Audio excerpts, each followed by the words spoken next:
जिनके पद रज परसता, नासत विघ्न अनेक सब धरती कागज, सब वन कलम कटाय, सात समुद्र शाही तरहूँ, सतगुरु गुण लिख्या न जाय।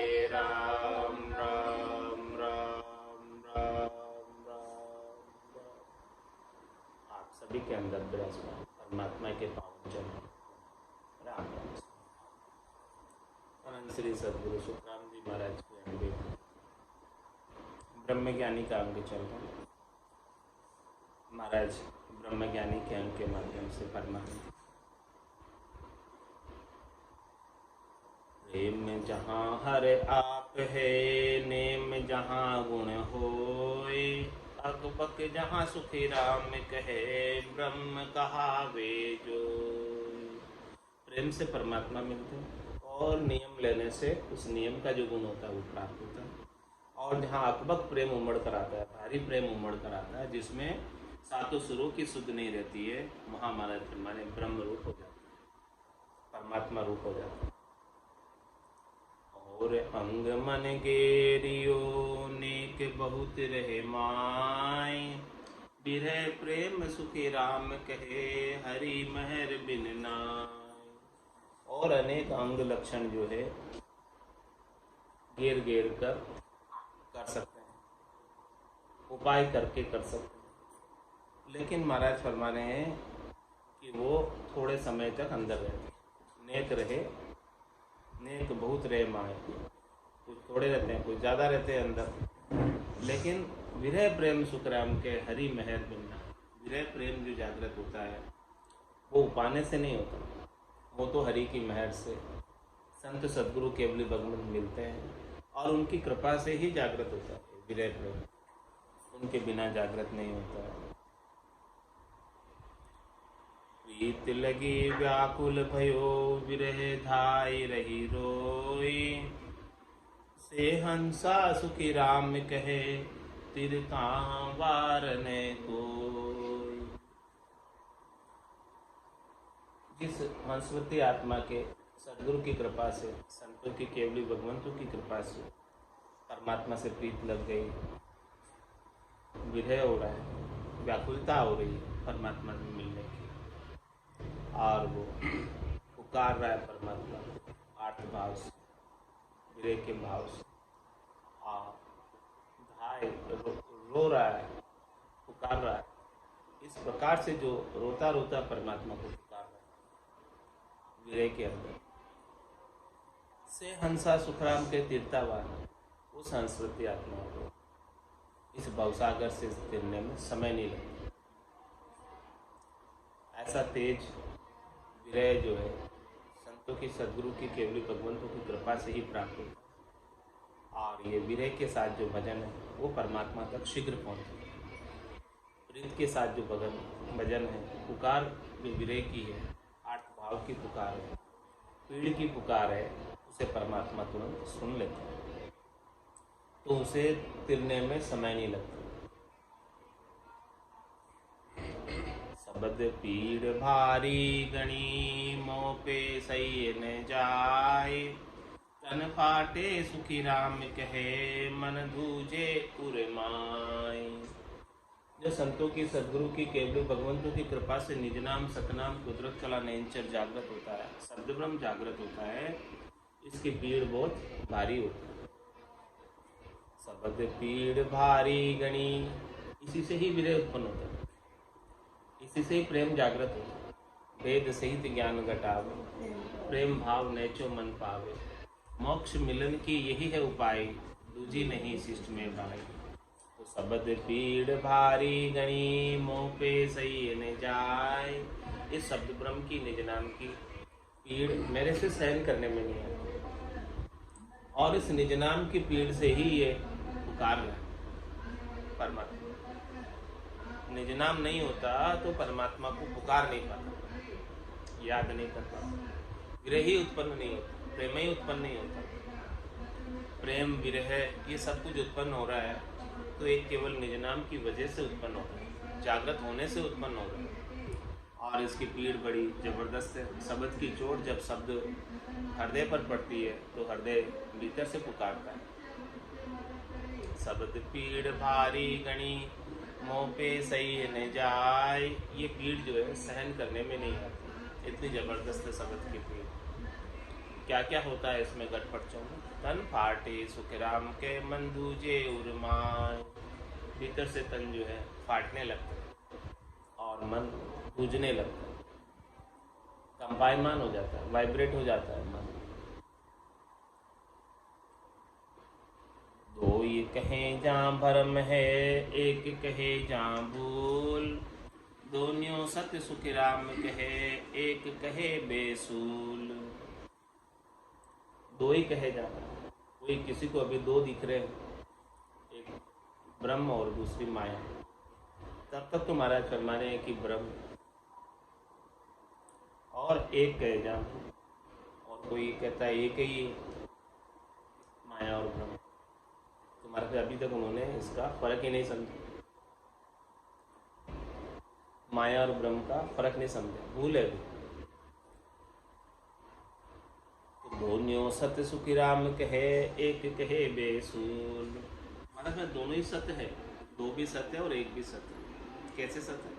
निवृत्ति में ब्रह्म एक और प्रवृत्ति में ब्रह्म दो। जब प्रवृत्ति पसारे में रहते हैं तो दो है, माया और ब्रह्म न्यारा। और जब प्रवृत्ति पसारे से हटकर निवृत्ति निवेड़े में आ जाते हैं तो एक हो जाता है। सब जगह एक ही ब्रह्म दिखाई देता है, दूसरा और कोई माया का वजूद दिखाई नहीं देता।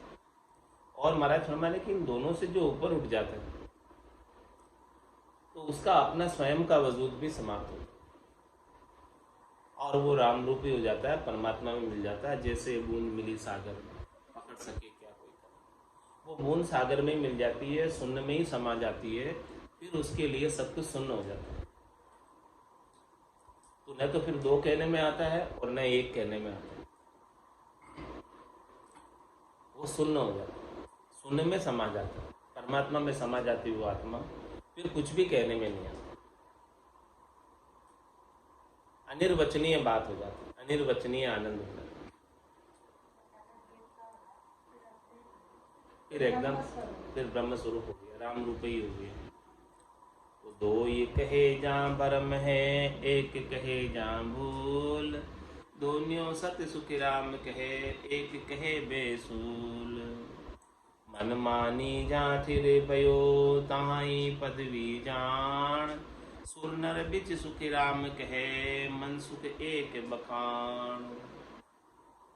मरे मरे चाहे सुर हो चाहे नर हो, देवता हो चाहे मनुष्य हो, सबके बीच में मन का सुख एक जैसे। जैसे मनुष्य को मन का सुख मिलता है, शब्द रूप रस गंध स्पर्श का, पांचों ज्ञानेंद्रियों का, पांचों कर्मेंद्रियों का, वो सेम सुख देवताओं को भी प्राप्त होता है। देवताओं का सुख कोई अलग नहीं है कि उनको अलग सुख मिलता हो, यही सेम सुख उनको मिलता है। तो सुर नर बिच सुखी राम कहे, मन सुख एक बखान। मन के सुख तो दोनों के बीच एक है। तो मन मानी जहाँ थिर भयो, तहाँ ही पदवी जान।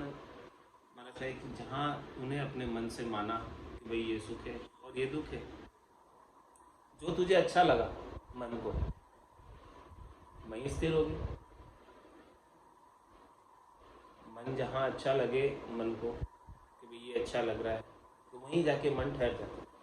और जैसे ही उसको अच्छा लगना अच्छा नहीं लगे, वहाँ से हट जाता है। तो मन के सुख कैसे है महाराज फरमा रहे, ये पदवियाँ कैसी है त्रिलोकी की, कि मन जो है थोड़े ही दिनों के अंदर उस सुख से उब जाता है। मन के सुख स्थिर नहीं, मन के सुख हमेशा हमेशा रहने वाले हैं। इसीलिए जो त्रिलोकी के पद हैं जिनसे मन का सुख मिलता है, त्रिलोकी की पदवियां हैं जिनसे मन का सुख मिलता है, शरीर संसार के सुख मिलते हैं, वो थोड़े समय के लिए वहाँ जाकर स्थिर होता है और फिर वहाँ से फिर वो सुख सुख नहीं रह जाता, वो दुख में बदल जाता है।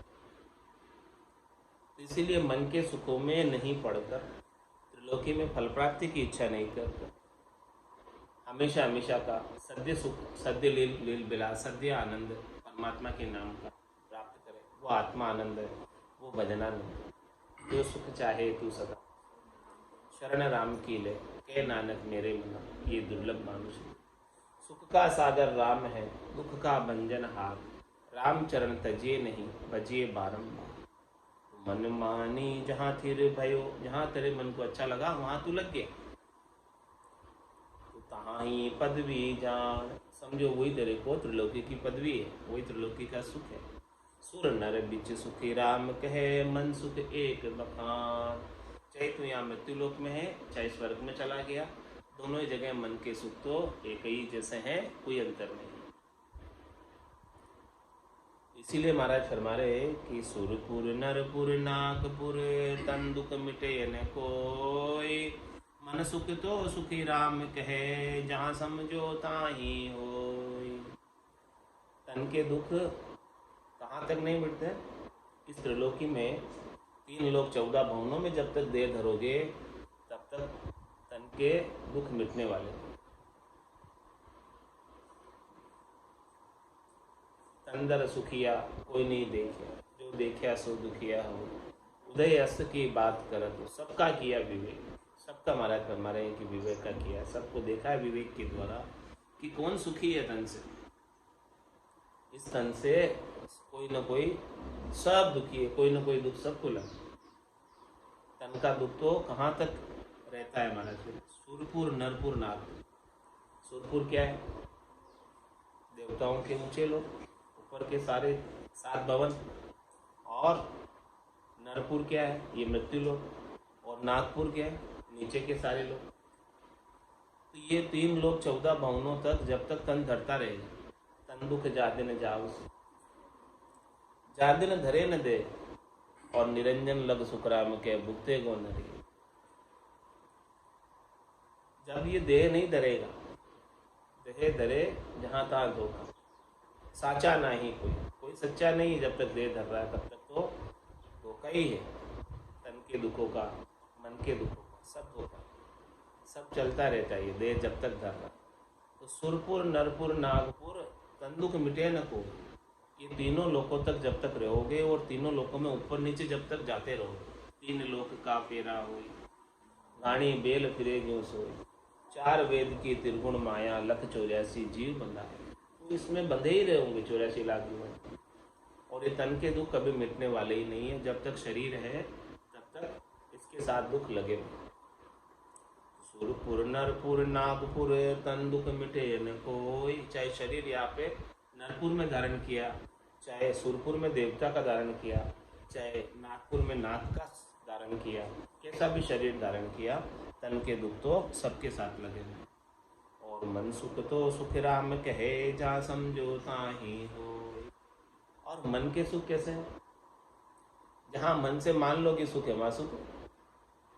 मन के सुख सब सापेक्षिक सुख है, तुलनात्मक सुख है।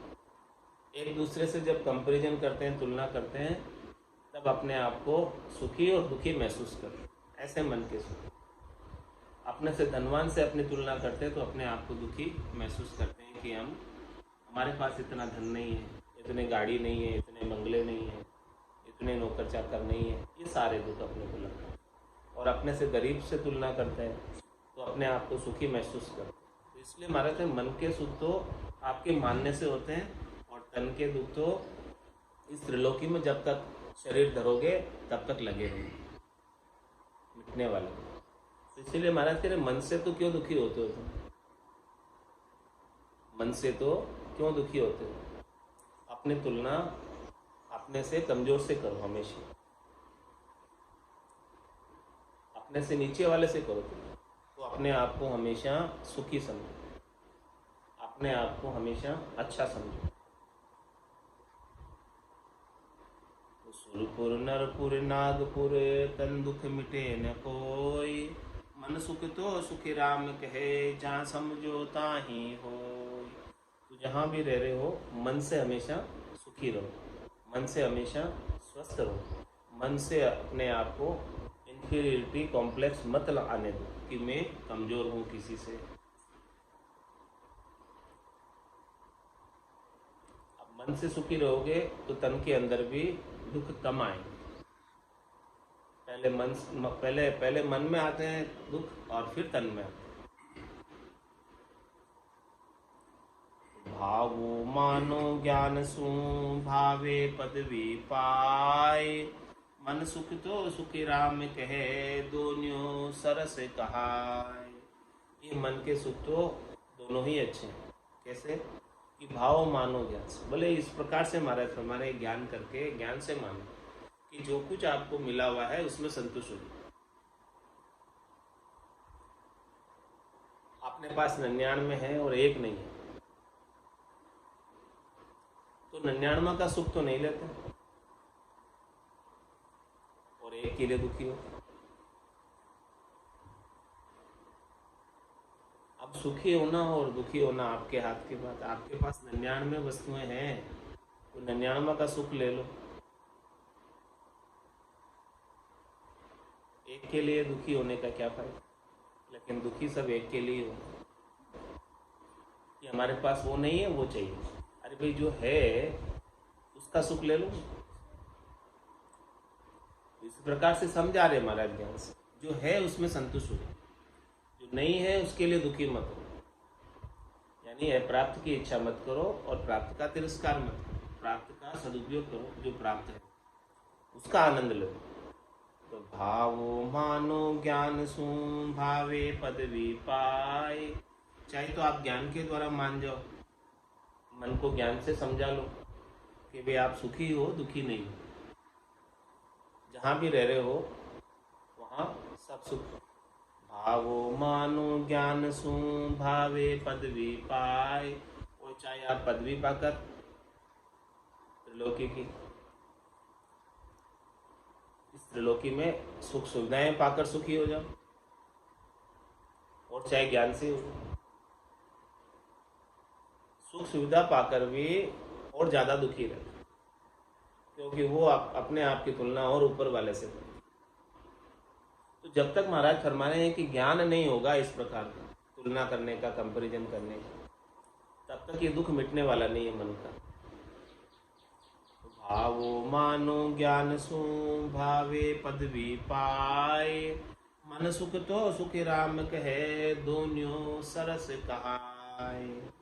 मन से हमेशा सुखी रहो, चाहे अपन ज्ञान के द्वारा समझ कर हो जाओ, चाहे वस्तुएं पदवी त्रिलोकी की कोई पाकर सुखी हो जाओ। लेकिन मन से हमेशा सुखी ही रहना चाहिए, मन से हमेशा स्वस्थ ही रहना चाहिए, मन से हमेशा निरोगी होना चाहिए। कभी दुखी मन से नहीं होना चाहिए। मन से दुखी होगे तो डिप्रेशन में आ जाओ। तो महाराज हमारे डिप्रेशन में आने की आवश्यकता नहीं है। मन को तो आप ज्ञान के द्वारा समझाकर सुखी हो सकते हो। चाहे वो सामग्री आपके पास नहीं है, चाहे वो वस्तु आपके पास नहीं है, चाहे वो पदवी आपके पास नहीं है, फिर भी ज्ञान के द्वारा मन को सुखी कर सकते। लेकिन तन दुख जा दिन जावसी, जा दिन धरे न दहे, निरंजन लग सुखी राम कहे भुगते सब नर एहे। जब तक ये देह धरता रहेगा, जन्म मरण में जाता आता रहेगा, निरंजन तक जब तक नहीं पहुंचेगा, निरंजन निराकार अजोनी अजन्मे परमात्मा तक नहीं पहुंचेगा, कर्ता पद में जब तक नहीं पहुंचेगा, तब तक ये दुख लगा रहेगा। अंजन का संग जब तक रहेगा, अंजन कहते हैं शरीर, और निरंजन जिसमें अंजन नहीं, जिसमें शरीर नहीं, अशरीरी जिसमें शरीर नहीं है, अंजन नहीं है, वो निरंजन। तो महाराज हमारे हैं कि निरंजन तक जब तक नहीं पहुंच जाओगे, तब तक ये दुख बराबर बना रहता है शरीर का।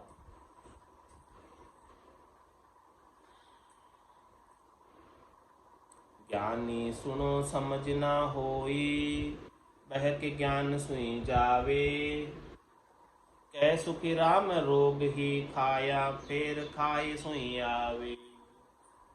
क्या फरमा रहे? ज्ञानी सुनो समझ ना हो। ये ज्ञानी सुनो इस बात को कि इस बात की समझ नहीं है आपको, किस बात की समझ नहीं है कि बह के ज्ञान से ही जाओ। आप जो है ज्ञान से ही बह कर, ज्ञान से ही मान ले रहे हैं कि हमारा मोक्ष होगा। ज्ञान से तो मन को समझा सकते हैं, ज्ञान को तो मन को मना सकते हैं। मन का गुरु ज्ञान है।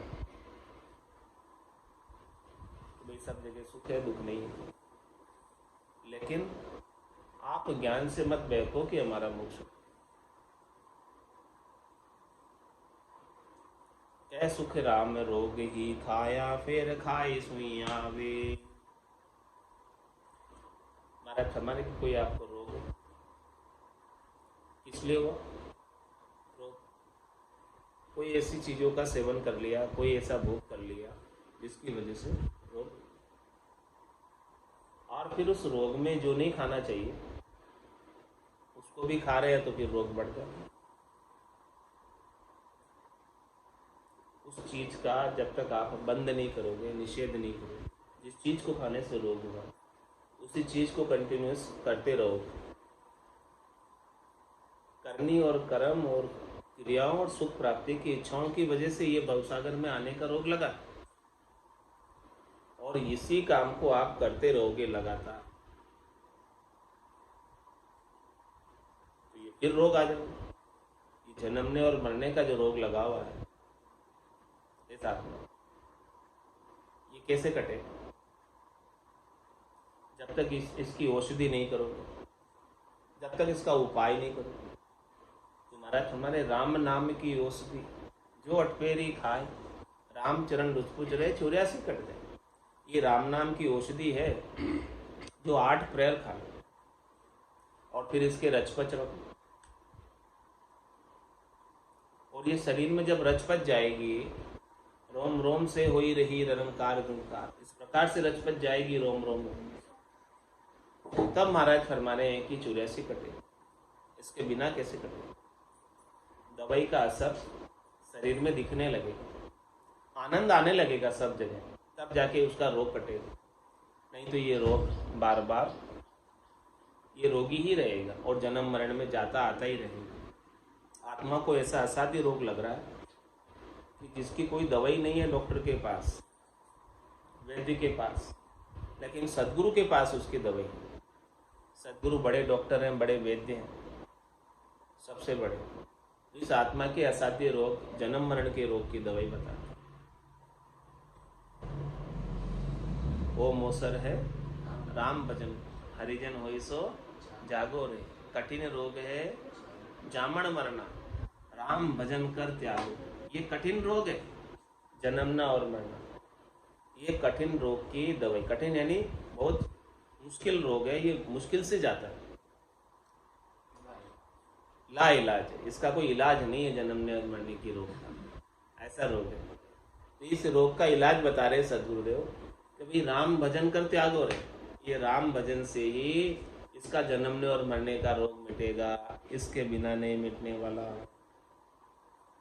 तो केवल ज्ञान से ही बहक नहीं जाओ। ये जब तक ये औषधि, ये दवाई ये प्राप्त नहीं हो जाएगी राम नाम की, और इसका 8 पोर सेवन नहीं करोगे, तब तक ये जन्मने और मरने का रोग मिटने वाला नहीं है। करनी और क्रिया से, शरीर संसार के सुखों की फल प्राप्ति की इच्छा से तो ये रोग और बढ़ेगा, कम नहीं होगा। 3 लोक सु भया उदासी, जे जन अमर लोक का वास। 3 लोक के सुखों से उदासीन होगे, तटस्थ होगे, इच्छा नहीं करोगे, तभी जाके अमर लोक का वास प्राप्त होगा। जब तक ये इच्छा करोगे, ये इच्छा के वशीभूत होकर ही तो आ गया वैभव नाम का गुण होने की वजह से, सुख प्राप्ति की इच्छा होने की वजह से शरीर धरकर आ गया। और ये इच्छा जब तक रखोगे तब तक तो बार बार जन्म मरण में आते रहोगे, और ये जन्म मरण का जो इसे रोग लग रहा है वो रोग और बढ़ता रहेगा, कम नहीं होगा। ज्ञानी सुनो समझना होई, बहक ज्ञान सोई जावे। कै सुखी राम रोग ही खाया, फिर खाई सुई आवे। मन माने संक डर उपजे, तब लग जाने दोई। के निर्भय सुखी राम कहे, अंतर में भय होई। महाराज फरमा रहे हैं कि कोई जो है शंक मान रहा है, डर रहा है कि लोग क्या कहेंगे या कोई क्या कहेगा, उसकी अभी डर है, शंका है, तब तक तो वो दो मान रहा है, वो अलग है और मैं अलग। सब में राम रूप नहीं। जब सबके अंदर राम रूप के दर्शन हो जाएंगे तो सारा डर, सारी शंका, द्वैत भाव सब मिट जाएगा। कहे निर्भय सुखराम के अंतर में भय। कहता तो है कि भाई मैं निर्भय हो गया, मुझे निर्भय पद की प्राप्ति हो गई और मैं अब किसी से डरता नहीं। लेकिन तू फिर शंक क्यों रख रहा है, डर क्यों मान रहा है कि वो क्या कहेंगे, वो क्या कहेंगे? जब तक ऐसा भीतर में डर मानता है, ऊपर से भले कह दो कि मैं निर्भय हूँ, तो ऊपर से निर्भय कह देने से निर्भय नहीं हो जाता है जब तक कि वो भीतर से डर नहीं निकाले, भीतर से शंका नहीं निकाले उसे। माने शंक डर उपजे तब लग जाने दो, तब तक तो द्वैत भाव बना हुआ ही, द्वैत भाव हटा नहीं, अद्वैत नहीं हुआ। कह निर्भय सुख राम कहे अंतर में भय होई, भीतर में भय है तब तक निर्भय नहीं। निर्भय तो वही है जिसका सब प्रकार का डर मिट जाए, सब प्रकार के फोबिया मिट जाए और जन्मने मरने का भी डर मिट जाए, और कहीं भी भेज दो उसका भी डर मिट जाए। राम तेरी दाय पड़े सो की, भावे मोख मुगत में भेजो, भावे दो जग भेजो। माने तो हरि भक्ति जो करनी, भजन अखंडित तेरे, मोख हसिया सो बिड़त बदे तो काई बिगड़ सी में, राम तेरी दाय पड़े सो। इस प्रकार से महाराज फरमाने कि निर्भय हो जाए, उसे जो है मृत्यु का भी भय नहीं रहे। होना था सो हो गया, सूरत शब्द का जो संत दास इस देह का नहीं हरस नहीं सो, इस देह का भी हर्ष शोक नहीं रह जाए। जब तक आयुष्मान कर्म बाकी है, श्वासें बाकी है, तब तक आनंद में अवस्थित रहे, आनंद में जिए, और श्वासें पूरी होने के बाद वो आत्मा हमेशा हमेशा के लिए आनंद पद की वासी हो जाएगी। जब जाके ऐसा निर्भय चीज और निर्भय पद जीते जी प्राप्त हुआ, समझो कि उसे सब प्रकार का डर, कोई भी डर अब नहीं रहा, कोई भी भय नहीं रहा, बस वो निरंतर रूप से परमात्मा के नाम का सुमरण करता रहता है, उनको पुकार करता रहता है। उनकी परमात्मा की स्मृति याद घट के भीतर बनी रहती है और वो वहीं जाकर समा जाता है। निर्भय सुखराम के अंतर में भय, सुख दुख दोनों उपजे, शुभ अशुभ भी आए, तब लग सुन सुख राम कहे मन की शंक न जाए। कसौटी बता रहे महाराज, परीक्षा बता रहे, पहचान बता रहे कि जब लग भली बुरी सब व्यास, काम क्रोध अहंकार, तब लग भय है त्रिकुटी तत्व विचार। तब तक डर है तो निर्भय तो नहीं हुए। तो सुख दुख दोनों उपजे, शुभ अशुभ भी आए। अभी तो सब कुछ उपज रहा है, सुख भी उपज रहा है, दुख भी उपज रहा है भीतर में। भले बाहर किसी को प्रकट नहीं करो, बाहर किसी को कहो नहीं, लेकिन भीतर में तो उत्पन्न हो रहा है। तो महाराज कह रहे हैं कि इतना आनंद आना चाहिए नाम से, निज नाम का, कि महारस ज्ञान आनंद पद उपजे जद यो निर्भय हो। भीतर में इतना आनंद हो कि भीतर में सुख दुख का विचार ही नहीं आए, भीतर में सुख दुख लखावे ही नहीं, अनुभव में ही नहीं आए, अनुभूति में ही नहीं आए, इतना आनंद हो। तो सुख दुख दोनों उपजे, शुभ शुभ भी आए। अभी शुभ शुभ की भी बात करता है कि ये शुभ है, ये अशुभ है, ये करना चाहिए, ये नहीं करना चाहिए। तो अभी सारा आचार विचार की बात है, शुभ अशुभ की बात है, और सुख दुख भी दोनों उपज रहे हैं। तो महाराज में ये सब चीजें जब तक भीतर में बन रही है, तब लग सुन सुख राम कहे मन की शंक न जाए। तब तक समझो कि ये मन जो है ना स्थिर नहीं है, मन की शंका अभी मिटी नहीं है कि मेरा मोक्ष होगा कि नहीं होगा। ये शंका अभी तक नहीं मिटी, ये शंका अभी तक बनी है। अभी पूर्ण विश्वास नहीं आया, पूर्ण नेचा नहीं आया, पूर्ण प्रतीति नहीं आई, पूर्ण दृढ़ता नहीं आई। सदगुरु पे और सदगुरु के ज्ञान पर जब तक ऐसा पूर्ण विश्वास नहीं आता है, आंतरा रहता है, मन की शंक रहती है, केश बराबर आतरो, जे अंश राखे कोई, तो आ कृपा ना बने ऐसी कुदरत। ऐसा अंतर महाराज फरमाने नहीं रखना चाहिए, मन के अंदर कोई शंका नहीं रखना चाहिए। और जो भी ये सुख दुख उपज रहा है, ये शुभ अशुभ भी अभी लखा रहा है, तो समझो कि अभी तक मन के अंदर शंका बनी हुई है, पूर्ण विश्वास हुआ नहीं है, इसीलिए पूर्णता की स्थिति को नहीं प्राप्त हुई। और जिस दिन पूर्णता की स्थिति को प्राप्त हो जाएंगे, उस दिन तो सुख और दुख दोनों नहीं उपजेंगे, मन में लखाएंगे भी नहीं, और शुभ अशुभ की भी बात करेगा नहीं। शुभ अशुभ से भी उसका कोई लेना देना नहीं रह जाएगा। मान बड़ा ही चाहा है, तब लग संक न जाए। और महाराज जो है कसौटी बता रहे, परीक्षा बता रहे कि पूर्णता की स्थिति हुई है कि नहीं हुई अभी तक। कि मान बड़ाई चाहा है, तब लग संक न जाए। सुर नर सब सुख राम कहे, पर दो करके खाए। क्या कहते, बाहर में तो कहते हैं कि भाई जो है मुझे कुछ नहीं चाहिए, कुछ नहीं चाहिए, लेकिन सब भीतर में चाहिए। सब मान बढ़ाई चाहिए, भीतर में सबको सम्मान चाहिए, सबको मान चाहिए, बढ़ाई चाहिए। तो महाराज फरमाने कि मान बढ़ाई और शंका भीतर में है, तब तक तो मन की शंका नहीं गई, अभी पूर्णता की स्थिति नहीं आई मान की, सम्मान की, पूजित होने की। तो मान बढ़ाई चाहे, तब लग संक न जाए। सुर नर सब सुख राम कहे, पर दो करके खाए। सबकी बात बता रहे महाराज, चाहे वो मनुष्य हो, चाहे वो सुर हो, चाहे वो देवता, सबको चाहना लगी हुई। और चाहना है तभी तक त्रिलोकी में है, यदि चाहना नहीं होती तो आज त्रिलोकी में होते ही नहीं। चाहा चूड़ी रामदास, नीचा सुही नीच, तू तो केवल ब्रह्म तो जो चाहना होते बीच। यदि ये चाहना नहीं होती तो ये केवल ब्रह्म ही था। चाहना होने की वजह से ही ये अभी यहाँ शरीर धरकर इस त्रिलोकी में दिखाई दे रहे हैं। सभी 24 तीर्थंकर केवली भगवंत जिन्होंने अपनी चाह को मिटा दी, अचाह हो गए, वो आज सपने में भी यहाँ नहीं दिखते त्रिलोकी।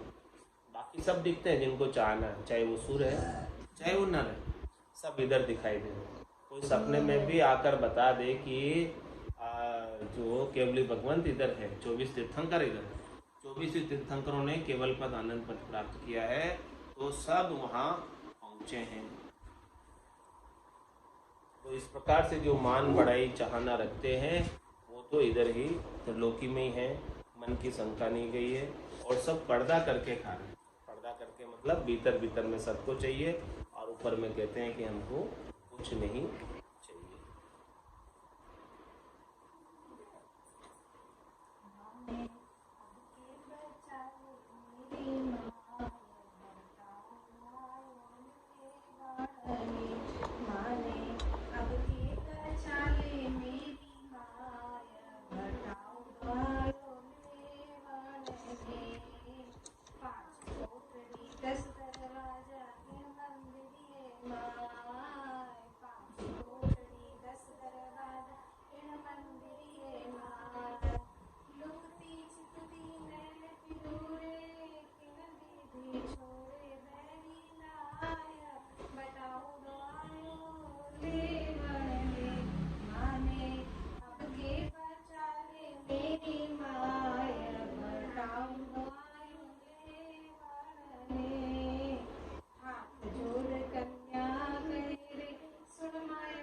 बचा ले मेरी माय बताओ द्वारो ये वरने सावन राधन सतत दीप्या आई तीज प्रभात सावन राधन सतत दीप्या आई तीज प्रभात रमण फिरण रे मन में रही गुड़िया सरे ज्ञान साथ बटाओ आयो ये बड़ने मारे बचा ले मेरी माय बटाओ आयो ये बड़ने माता तुम कमीलो मेलो सिर पर हाथ माता पिता तुम कमीलो मेलो सिर पर हाथ सात बारारी बहन लाडली कोई न जायो वाले साथ बढ़ाओ आयो ले बड़े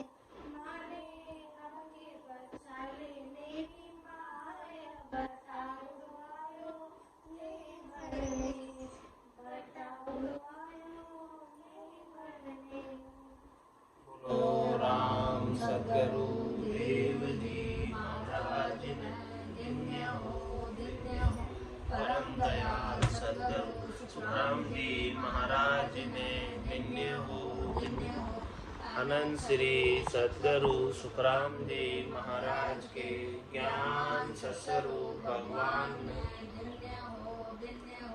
केवली भगवंता ने धन्य हो जीवा तारण जहाज ने धन्य हो मोक्ष के मालिका ने धन्य हो अनंत कोटि संताने